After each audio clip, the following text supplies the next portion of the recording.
안녕하십니까. 2020년 12월 24일 최병국 팩트 시작하겠습니다. 어제 조국 전 법무부 장관의 부인 정경심 교수에 대한 1심 재판 선고가 있었죠.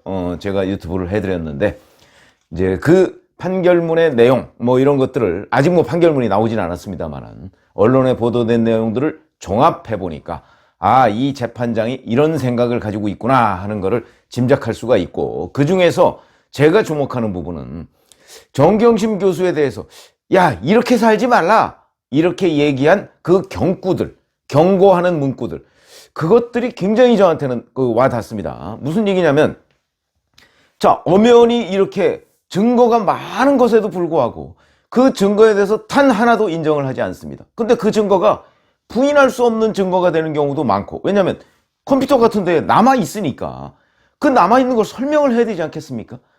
왜 엉뚱하게 동양대 총장, 표창장, 사본 이런 것들이 왜 자기 컴퓨터에 남아있어야 될까요? 만약에 정말 동양대 총장으로부터 그 상장을 받았다면 그거는 학교 컴퓨터에 남아있어야죠. 그러니까 대학 본부 컴퓨터에 남아있어야 되는 것이지, 그리고 인주도 같아야 되는 것이고, 근데 그게 다르다는 거 아닙니까? 그리고서 그것이 예를 들어서 강사 휴게실, 그 정경심 교수가 쓰던 거기서 나온다든가, 아니면 자택에 있는 컴퓨터에서 나온다든가, 이런 게 설명이 돼야 되지 않습니까? 설명이 안 되면 당연히 그거는 밖에 나가서 10명이면 10명한테 물어봐도 이거는 뭔가 거기서 작업을 했다는 뚜렷한 증거가 되는데, 그런 것도 인정하지 않습니다. 이걸 어떻게 봐야 될 것인가, 이런 부분을 놓고 재판장이 여러 가지 언급을 했는데, 그런 것들은 앞으로 정경심 교수가 이제 4년 받았으니까 4년 마치고 나오더라도 앞으로 살 날이 굉장히 많지 않습니까? 그러니까 정말 본인이 내가 이렇게 해서는 안 되겠다 하는 그런 교훈으로 삼아야 할 내용들이 정말 이 판결문에 많이 담겨 있다 하는 걸 제가 말씀을 드리겠습니다. 우선 뭐냐면, 입시비리 범죄에 대해서 이렇게 얘기했습니다. 피고인의 범죄는 공정한 경쟁을 위해 성실히 노력하는 많은 사람에게 허탈감과 실망을 야기하고, 우리 사회가 입시 관련 시스템에 대해 갖고 있었던 믿음과 기대를 저버리게 하는 부정적인 결과를 초래한 것으로 그 비난 가능성이 매우 크다, 이렇게 얘기했습니다. 무슨 얘기냐면, 보통 사람들은요, 자기 아들, 딸 대학 보내고 그 후에 대학원 보내고 하는데 가짜 확인서를 만들 생각조차 못합니다. 아니, 어떻게 그걸 가짜를 만들어서 거기다, 만약에 그게 입학할 때 들통이 안 나더라도 나중에라도 들통이 나면 입학이 취소될 거 아니겠습니까? 어떻게 그 가짜 확인서, 그것도 한두 개도 아니고 7대 스펙 전부가 가짜다. 응? 그 다음에 고등학교 2학년생이 가서 대학의 의대 그 논문의 제1저자가 된다는 생각을 어찌 할 수가 있겠습니까? 그런데도 불구하고 과감하게 그런 일을 저질렀고, 그게 제대로 기여한 것이라고 주장을 하는 판사 앞에서, 그것도 얼마나 판사로서 전 황당했을 거라고 생각을 합니다. 그러니까 바로 이런 얘기가 나오는 것이다. 그래서 그게 하나 또 첨부했습니다. 판사가 입시비리 범행의 동기, 목적 달성을 위해 점차 과감해진 범행의 방법 등을 볼 때 죄질이 매우 좋지 않다. 이건 지극히 상식적인 판사의 판단이죠. 딸이 부산대 의전원에 합격하는 이득을 얻었고, 오랜 시간 성실히 준비하고 적법한 절차에 따랐던 다른 응시자들이 불합격하는 불공정한 결과가 발생했다, 이렇게 얘기했습니다. 이건 당연한 것이죠. 조국 부부의 딸이 부산대 의전원에 합격했으면 그 학생 때문에 다른 사람 하나는 떨어졌을 거 아니겠습니까?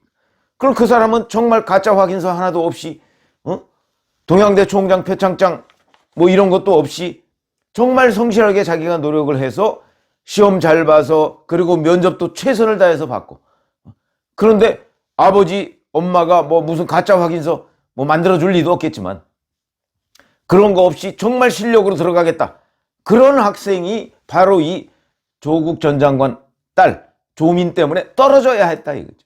그런 결과를 한번 상상을 해보세요. 이게 똑바로 된 사회입니까?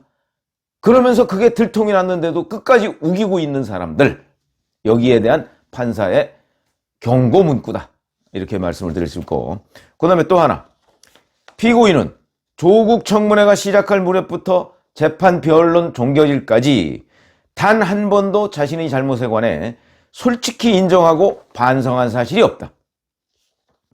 진실을 말하는 사람에게 정신적인 고통을 가했다. 그 죄책에 대해서는 무겁게 평가하지 않을 수 없다. 이렇게 질책을 했습니다. 이거 잘 아시죠? 동양대 총장 표창장, 당시 동양대 총장이 누굽니까? 최성해 총장이었습니다.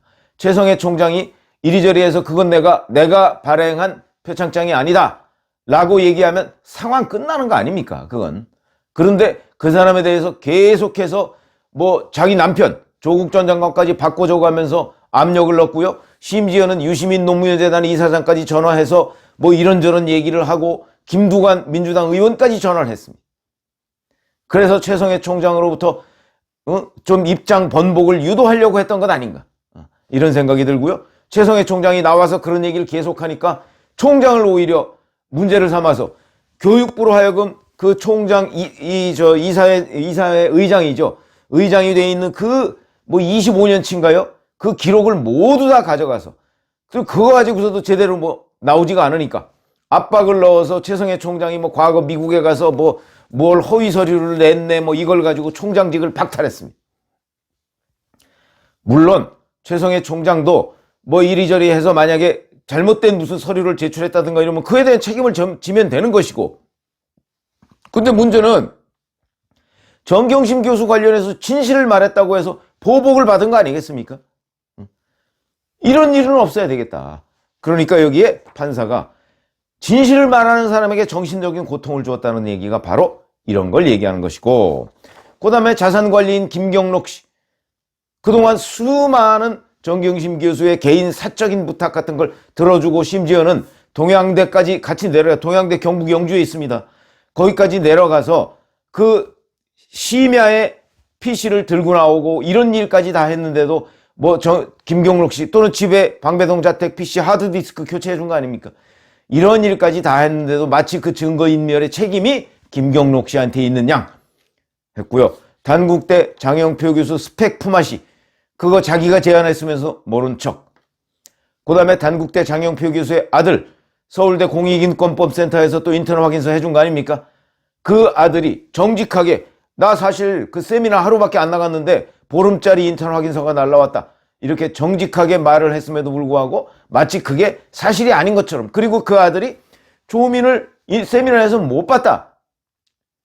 아니 같은 유학반이거든요. 그런데 이 학생이 못 봤다고 하면 다른 누구의 증언보다도 신뢰감이 있는 겁니다. 왜 그러냐면 친구니까. 그런데도 불구하고 그게 잘못된 것인 양 몰아가는 태도. 조카 조범동 씨와의 그 사모펀드와 관련한 핑퐁. 뭐 이런 것들, 이 등장인물들이 전부 다 진짜 아시타비, 나는 옳고 남은 그르다. 이런 것으로 얘기하니까 당연히 그 사람들한테 정신적 고통을 주었다. 이렇게 얘기를 할 수가 있을 것이고, 그에 대해서 판사가 경고를 한 것이다. 그 다음에 또 자료, 이거 뭐 단 하나도 제대로 인정하고 반성한 사실이 없던, 인정하고 반성한 사실, 예를 들어서 대표적으로 이런 게 있습니다. 자, 조국 전 장관이 정경심 교수로부터 그 다음에 딸 친구들 주민등록번호를 전달받죠. 그걸 인턴 확인서에 입력합니다. 그리고 나서 그걸 인쇄하고 이런 기록이, 전자기록이 다 남아 있습니다. 이걸 어떻게 부인합니까? 최소한도 전자기록에 있는 것 정도는 인정을 해야 되는 것 아닌가요?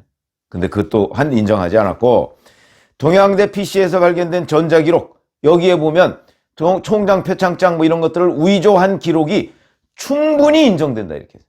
그냥 인정된다도 아니고 충분히 인정된다. 이것도 근데 계속 부인했습니다. 그러니까 판사가 어떤 생각을 가졌겠는가? 능히 짐작이 가능하다. 그러면서 오히려 정경심 교수는 이런 주장을 합니다. 학자였던 배우자가 공직자가 된 뒤에 누가 되지 않고 살려고 했는데 어느 순간 온 가족이 파렴치한으로 전락했다. 이게 전락한 겁니까? 스스로 만든 것이지요. 그 다음에 법정 구속? 뭐 사실 어찌 보면 4년 하고서 아니 뭐 2심에 가서 다퉈봐라 이러고서 법정 구속 안 할 수도 있습니다. 판사들에 따라서는 법정 구속을 하는 사람도 있고 안 하는 사람도 있습니다.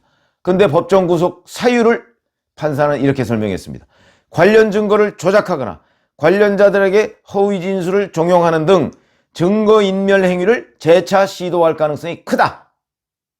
이건 무슨 얘기냐면 그동안 재판 과정에서 들여다보니까 당신은 하나도 자신의 범죄 사실을 반성하거나 인정하지 않고 그 다음에 증거인멸을 수도 없이 본인도 하고 그 다음에 남한테도 시켰다. 그러니까 또 할 거 아니냐 풀어주면. 이런 의미다. 왜 정경심 교수가 판사로부터 이렇게 불신을 받게 됐는가 하는 것에 대해서 반성하면서 교도소 생활을 하고 그 다음에 앞으로 뭐 복귀한 후에도 생활을 해야 된다. 제가 그래서 경구라는 의미를 담았습니다. 그 다음에 또 하나 이런 객관적인 물증과 신빙성 있는 진술에도 불구하고 모든 공소사실을 부인하면서 설득력이 없고 비합리적인 주장을 계속하는 태도는 방어권 행사의 측면을 고려하더라도 쉽게 수긍하기 어렵다 이렇게 얘기했습니다.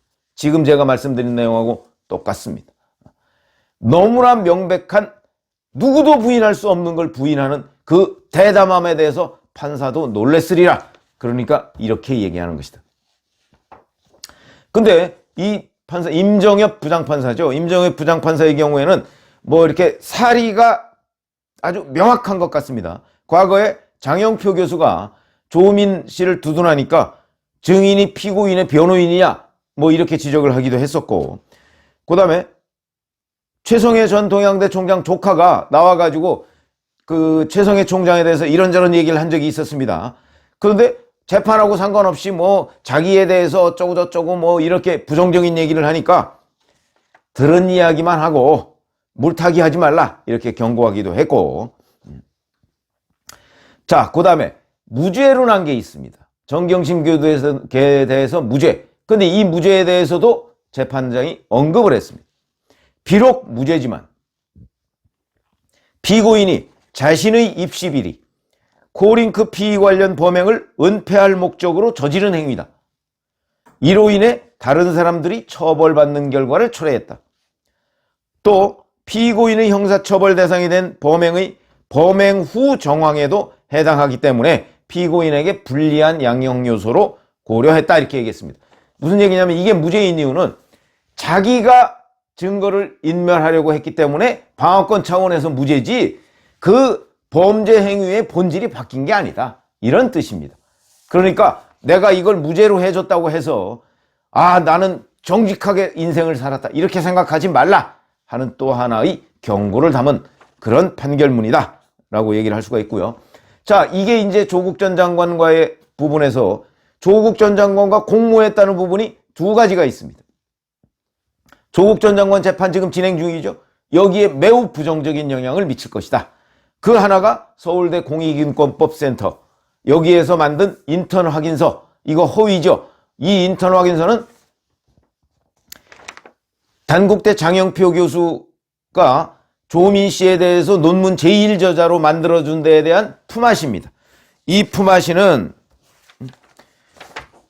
정경심 교수가 장영표 교수한테 제안을 해서 이 품앗이에 구체적인 허위 인턴 확인서를 만들어준 거는 조국 전 장관이다. 그러니까 둘이 공모했다. 이렇게 되는 것이고요. 부산의 아쿠아팰리스 호텔 인턴 확인서가 있습니다. 이 인턴 확인서도 조국 전 장관이 준비를 했고 정경심 교수가 학교에 제출을 했다. 그래서 공모다. 이래서 조국과 정경심 이 부부가 공모했다는 허위 인턴 확인서가 두 가지가 있습니다. 이거는 앞으로 조국 전 장관 재판 결과에도 물론 뭐 그대로 반영되는 건 아니겠지만 거기에도 매우 부정적인 영향을 미칠 것이다.